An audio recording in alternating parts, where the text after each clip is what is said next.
আল্লাহ বলেন ওয়ামা আরসালনাকা ইল্লা রাহমাতাল লিল আলামিন।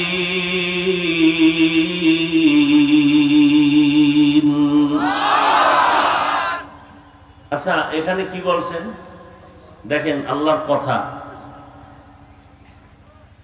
পৃথিবীর সমস্ত বিজ্ঞানীরা যদি কোরআন শরীফটা অধ্যয়ন করে, এক আওয়াজে সব বিজ্ঞানীরা বলতে বাধ্য কোরআনের মতো বিজ্ঞানের কিতাব আর দ্বিতীয়টা নাই। দেখেন কোরআন শরীফ তো নাই, কোরআন শরীফটার ওজন 250 গ্রামও হবে না। হবে? আর জবাব দেন, হবে? যে না, আমরা কাগজের কোরআন যেটা পড়ি 250 গ্রাম মনে হয় হবে না, কিন্তু এটা হাকিকতে ওজন কত? আসমান কয় আমি পারব না এই ওজন সইতে, জমিন কয় পারব না, পাহাড় বলে পারবো না। আল্লাহ ওজনটা মানুষের উপরে দিছে, সময় নেই বলা। দীর্ঘ 40 বছর রসুলের চলে গেল, এরপরে আল্লাহ কোরআন নাজিল সূচনা করলেন। নবীর বয়স তখন কত পার হয়ে গেল? এরপরে কোরআন নাজিল শুরু। মাত্র 5 আয়াত নিয়ে জিবরাইল আসছেন হেরা গুহায়। এই 5 আয়াতের ওজনে নবীর উঠছে জ্বর। নবী তো নবী, যার কোনো তুলনা নাই, জ্ঞানের তুলনা নাই। 4 বার আমার আল্লাহ রসুলের সিনাটাকে বিদীর্ণ করেছেন, কুদরতের অপারেশন করেছেন 4 বার। নবীজির কুদরতের অপারেশন কয়বার? 4 বার। সেই নবীর জ্ঞান কত বেশি, 40 বছরের পরে দিবেন কেন? ঈসা নবীরে তো আল্লাহ বয়সে আসার আগেই কিতাব দিয়ে দিছেন, আর আমার নবী তো নবীদের নবী, তারে আল্লাহ 40-এর পরে কোরআন দিলেন কেন? তাও মাত্র 5 আয়াত নিয়ে পাঠাইছেন। জিব্রাইল বুকে বুক লাগায় চাপ দিছেন, নবী অসুস্থ হয়ে গেছেন, সীমাহীন অসুস্থ। বুখারী শরীফে আছে, নবী বলেন আমি ভাবতেছি আমার মরণ এসে গেছে, এতটা কষ্ট আমি পেয়েছি। এই 5 আয়াতের চাপ দিয়া জিব্রাইল গেছে, 3 বছরে আর খবর নাই, কোরআন নিয়ে আসে না। 3 বছর পর আবার নতুন করে কয়েক আয়াত নিয়ে আসলেন। ইয়া আইয়ুহাল মুদ্দাসসির কুম ফাআনজির ওয়া রাব্বাকা ফাকাব্বির ওয়া সিয়াবাকা ফাতাহহির। এইবার আমাকে জবাব দেন, এই কোরআন 250 গ্রাম ওজনের কোরআনটা নবীর কাছে আসছে কয়দিনে? কি কয় বছর? 23 বছর। আমার নবীর কাছে যদি কোরআন আইতে 23 বছর লাগে, আর ওই কোরআন তুমি রাতারাতি হইরা মুফাসসির হবা, এই চালাকি শিখছো কই? ও বাংলাদেশের উম্মতেরে সহজ পাইয়া, সরল পাইয়া এরপরে ধোকা দাও। হ্যাঁ, ভিজিটিং কার্ডে মুফাসসির লেখলে তো 8 আনাও পড়ে না, 1000 কার্ড 400-500 টাকা, তো কার্ডের ভিতরে লেখছে মুফাসসিরে কোরআন।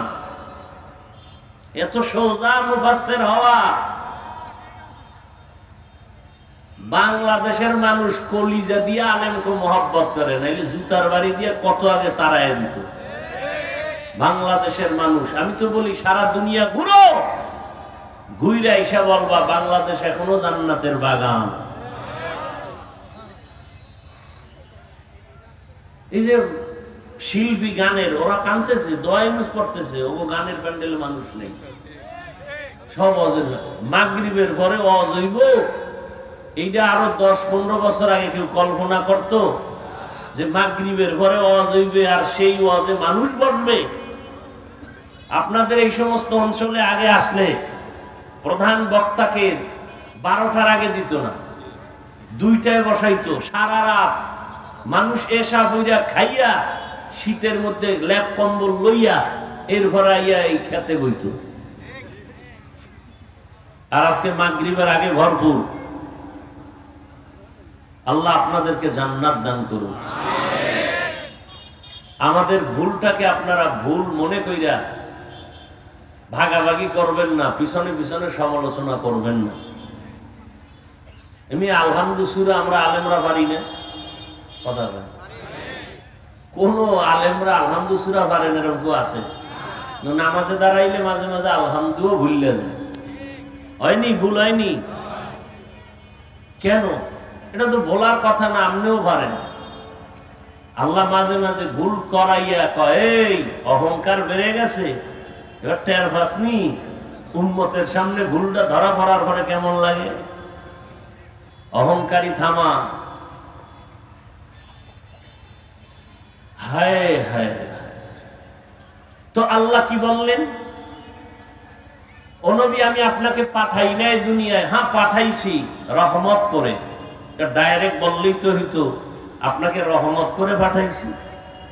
আগে নীতিবাচক শব্দ ব্যবহার করলেন, ওয়ামা আরসালনাকা, আপনাকে আমি দুনিয়ায় প্রেরণ করি নাই। হ্যাঁ প্রেরণ করেছি জগৎ সমূহের রহমত হিসাবে, রাহমাতাল লিল আলামিন। এখানে অনেকে তরজমা করেন উভয় জগতের রহমত, আর আমি তরজমা করেছি জগৎ সমূহের জন্য রহমত। উভয় জগৎ বলতে বোঝা যায় দুনিয়ার জগৎ, পরকালের জগৎ। আসলে তো দুই জগৎ না, জগৎ তো আরো আছে। রুহের একটা জগৎ, মায়ের গর্ভের জগৎ, দুনিয়ার জগৎ, আদমে বারজাখ কবর জগৎ, হাসরের ময়দানের একটা জগৎ, জান্নাত ও জাহান্নামের আর একটা আলাদা জগৎ। আল্লাহ বলেন, ও নবী, আমি আপনাকে উভয় না জগৎ সমূহের জন্য রহমত করে পাঠাইলাম।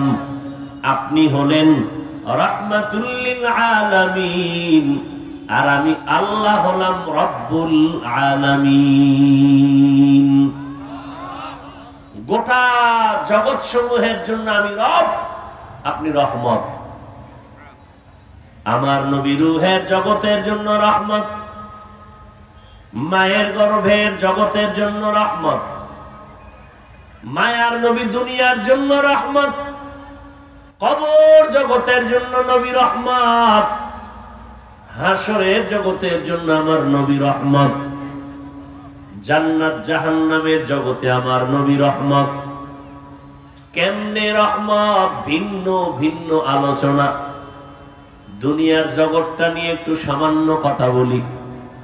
আল্লাহ পাক আমার নবীকে রহমত করে পাঠাইলেন দুনিয়ায়। দুনিয়ায় নবী শুধু মুমিনদের জন্য রহমত না, নবী মুমিনদের জন্য যেমন রহমত, বেঈমানের জন্য নবী তেমন রহমত। নবী পুরুষের জন্য যেমন আলাদা রহমত, আমার নবী নারীদের জন্য তেমন আলাদা রহমত। আমার নবী মানুষের জন্য যেমন রহমত, তেমন জঙ্গলের প্রাণীদের জন্য আমার নবী রহমত। আমার নবী সমুদ্রের পানি প্রাণীর জন্য রহমত। আমার মায়ার নবী উড়ন্ত পাখিদের জন্য রহমত। আমার নবী এইভাবে একটা একটা করে যদি আলাদা করে বলতে যাই, প্রত্যেকটা সেক্টরে আমার নবী আলাদা রহমত। এমন একটা সময় নবী দুনিয়াতে আসছেন যেই সময় মক্কার মানুষের মতো খারাপ মানুষ দুনিয়ার কোথাও ছিল না, চরিত্রহীন লম্পট।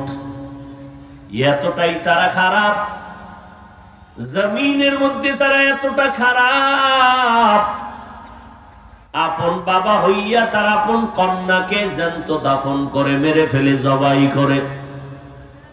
এতটাই মক্কার মানুষ খারাপ। কন্যা সন্তান হলে নিজেদেরকে অভিশপ্ত মনে করে, লজ্জায় মাথা উঁচু করে না। এই জমিনে ১৫০০ বছর পর এখনো কিছু কুলাঙ্গার আমগো সমাজে পাওয়া যায়, কন্যা হইলে কষ্ট পায়। কুলাঙ্গার আছে না নাই? বউয়ের সাথে ঝগড়া লাগায় দেয়, মাইয়া হলো কেন? তো মাইয়া কি বউ বানাইছে? রাগ করে বউয়ের সাথে কথাই বলে না। আল্লাহ মাফ করেন।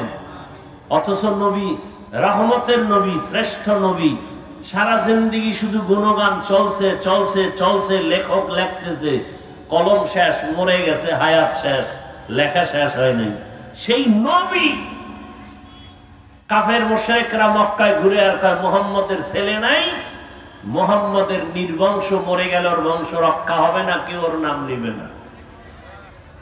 অথচ যারা বলছে ওর নাম কেউ জানে না। আর রহমতের নবীর জন্য জীবন দিতে কোটি মানুষ তৈয়া। এমন একটা বয়ান নাই বক্তার যেখানে নবীর গুণগান নাই।